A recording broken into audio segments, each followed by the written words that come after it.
చిన్ని serial today episode. Shriya Lohitha మంచి friends అవుతారు. శ్రీయ లోహితని బర్త్డే పార్టీకి మధుని కూడా పిలువు, దానిని ఒక ఆట ఆడుకుందామనేసి అంటుంది. లోహిత సరే అని, మధు రేపు నా బర్త్డే పార్టీ ఉంది, నువ్వు నీ ఫ్రెండ్స్ తప్పకుండా రావాలి అంటుంది. మధు అలాంటి పార్టీలకు రావడం నాకు ఇష్టం లేదు అంటుంది. పద్దు కూడా నేను కూడా రాను అనేసి అంటుంది. శ్రీయ వస్తుంటేనే కదా అలవాటు అవుతుంది అంటుంది. శ్రేయ మధు నన్ను ఒక ఎనిమిలా చూస్తుంది, బర్త్డే పార్టీకి ఫ్రెండ్స్ రావాలి కానీ ఎనిమిస్ కాదు కదా అంటుంది. మధు లోహిత నువ్వే చెప్పావు కదా ఎనిమిలా చూడకుండా ఫ్రెండులా చూడమని, అందుకే ఇక నుంచి మనం మంచి ఫ్రెండ్స్గా ఉందాం, నా బర్త్డే పార్టీకి రమ్మని అంటుంది. శ్రేయ పార్టీకి రండి మధు అనేసి అంటుంది. మధు వాళ్ళ ఫ్రెండ్ వెళ్దాం మధు అంటారు. మధు కూడా సరే వస్తానులేండి పార్టీకి అంటుంది. బాలరాజు ఒక దగ్గర కూర్చొని ఉంటాడు. ఒక ఆవిడ వాళ్ళ పాపని చిన్ని అని పిలుస్తుంది. ఆ చిన్ని పని పిలిచి వాళ్ళు ఆటోలో వెళ్తారు. బాలరాజు ఆటో వెనుక పరిగెత్తి ఆటో ఆపండి అనేసి చిన్ని ఎక్కడ అని అంటే, చిన్ని మా పాపండి అంటే, బాలరాజు ఆ పాపని చూసి నువ్వు చల్లగా ఉండాలమ్మా అంటాడు. మా పాప పేరు కూడా చిన్ని అని చెప్తాడు. బాలరాజు కావేరి చిన్ని ఇప్పుడు ఎలా ఉన్నారో ఎక్కడ ఉన్నారో అనుకుంటాడు. మ్యాడీకి శ్రీయ ఫోన్ చేసి బావా లోహి పార్టీకి రావాలి అని చెప్తుంది. మ్యాడీ సరే వస్తాను అని అంటాడు. మ్యాడీ దగ్గరికి ఒక ఆవిడ సోది చెప్తాను అని ఆవిడ మ్యాడీ దగ్గరికి వస్తుంది. మ్యాడీ జరగబోయేది చెప్తావా అమ్మ అంటాడు.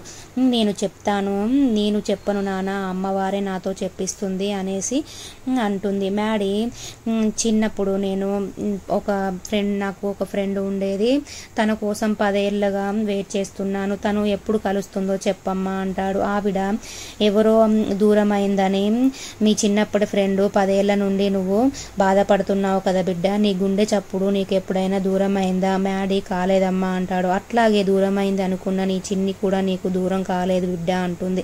నువ్వు వెతుకుతున్న చిన్ని నీతోనే ఉంది, నీ చుట్టూనే తిరుగుతుంది. ఈ రోజు నెలపొడుపును చూసిన తర్వాత నీ చిన్నిని నువ్వు చూస్తావు, ఈ నెలపొడుపు నుంచి నీకు అంత మంచి జరుగుతుంది నాన్న అనేసి చెప్తుంది. మ్యాడీ ఎంతో సంతోషపడతాడు. అమ్మ నువ్వు నాకు మంచి న్యూస్ చెప్పావమ్మా, గుడ్ న్యూస్ చెప్పావు అనేసి అంటాడు. మ్యాడీ పర్సులో చూస్తే డబ్బులు లేకపోతే ఆ అమ్మకి తన చైన్ తీసి ఇస్తాడు.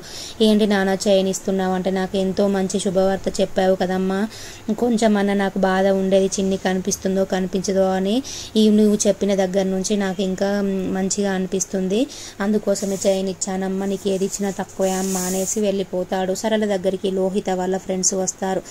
లోహిత వాళ్ళ ఫ్రెండ్తో గీతికి డబ్బులు ఇస్తానంది కానీ హ్యాండ్ ఇచ్చింది, ఇప్పుడు పార్టీకి ఎలాగా అనేసి అనుకుంటుంది. లోహిత అన్నయ్యని అడుగుతాను అని వాళ్ళ ఫ్రెండ్తో అంటుంది. చందు వచ్చి వాళ్ళ అమ్మని పిలిచి అమ్మ గిరిధర్కి డబ్బులు ఇవ్వు అనేసి వాళ్ళ అమ్మకి ఇస్తే సరళ వాటిని బీరువాలో పెడుతుంది. అప్పుడు లోహిత చూసి ఆ డబ్బులని ఎలాగైనా కొట్టేయాలి, వీటిని దొంగతనం చేయాలి అనుకుంటుంది. సరళ కిచెన్లో ఉన్నప్పుడు లోహిత ఆ డబ్బులను తీసుకొని వాళ్ళ ఫ్రెండ్కి ఇచ్చి, నువ్వు బర్త్డే పార్టీకి సెలబ్రేషన్స్ స్టార్ట్ చేయి, నేను ఎలాగైనా వచ్చేస్తాను, నువ్వు ముందు స్టార్ట్ చేయని వాళ్ళ ఫ్రెండ్కి డబ్బులు ఇచ్చి పంపిస్తుంది. మధు వాళ్ళ ఇంటికి మధు వాళ్ళ అమ్మ నాన్నతో పార్టీకి వెళ్తానమ్మా అని చెప్తుంది. సరళ వాళ్ళ ఇంటికి గిరిధర్ వచ్చి శేఖర్ డబ్బులు ఇవ్వు అని అంటాడు.